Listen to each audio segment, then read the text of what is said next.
If you have above average coordination skills, lightning fast reflexes, and the ability to cope with massive amounts of G-force, along with exceptional flying skills, then you may just be able to gain entry to the elite world of the aerobatics club.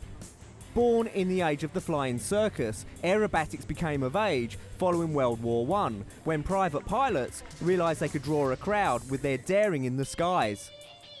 Whatever your favourite craft for club membership is, whether prop-propelled, jet-powered, or maybe helicopter, or even paraglider, they all offer their own spectacular forms of thrills and excitement. At events such as Aero GP, competing pilots race high-performance airplanes around tight circuits at near ground level or over water.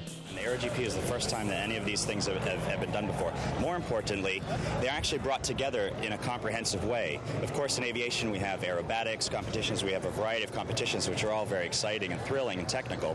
The Aero GP is the most comprehensive of them all. It tests the pilot's skills and ability and nerve in more ways than ever been done before. Likewise, the Red Bull Air Race World Championship is an international series of pursuits with the participation of at least 8 pilots at each contest. The competition course is usually held over water near large cities and is designed around a series of gates which are actually airfield pylons. The pilots must navigate the course in the fastest possible time and perform a prescribed series of aerobatic manoeuvres, including as few penalties as possible. Planned and designed with veteran Hungarian ace Peter Besnay, who worked closely with the Red Bull Air Race team to develop the concept. The aim was to grow a brand new international aviation race that would challenge the ability of the world's best pilots, creating a race in the sky that was simply not about speed but also precision and skill. Before they can get a super license to compete, new pilots who wish to become members of this exclusive club must have recognised credentials from the FAI and have competed at international flying competitions.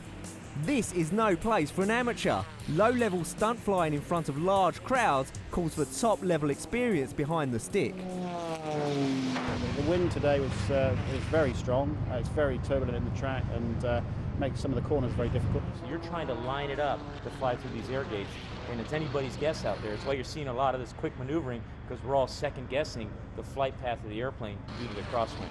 We don't fly at the same time. If we were there barging each other out of the course, I would say it was rivalry. There's a fierce competition going on, you know, and I want to go faster than Mike and vice versa, but all I've got to do is just try and fly as fast as I can each time I go out there.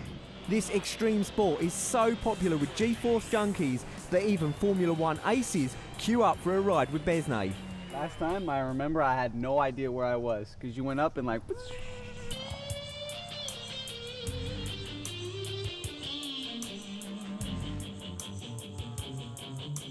Normally I don't particularly like flying, but when I was in this small plane with him I wasn't scared at all, so I really enjoyed it. So we just fly as much as the passenger wants. If it's too much, we stop. So we always just go till the limit of the passenger. But I guess today the limit will be quite high.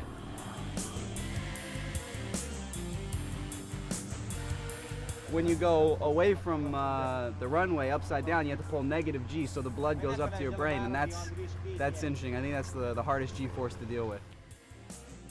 Or, if hanging by a thread below a piece of cloth is your thing, then the aerial ballet that is aerobatic paragliding might just be the club for you. In self-composed flight programs, pilots pull out all their tricks, which are primarily evaluated for their choreography. The long list of stunts is impressive, with wingovers following spins, partial asymmetric closers and full stalls, the tumbling and the dot on the eye landing on the raft near the lakeshore.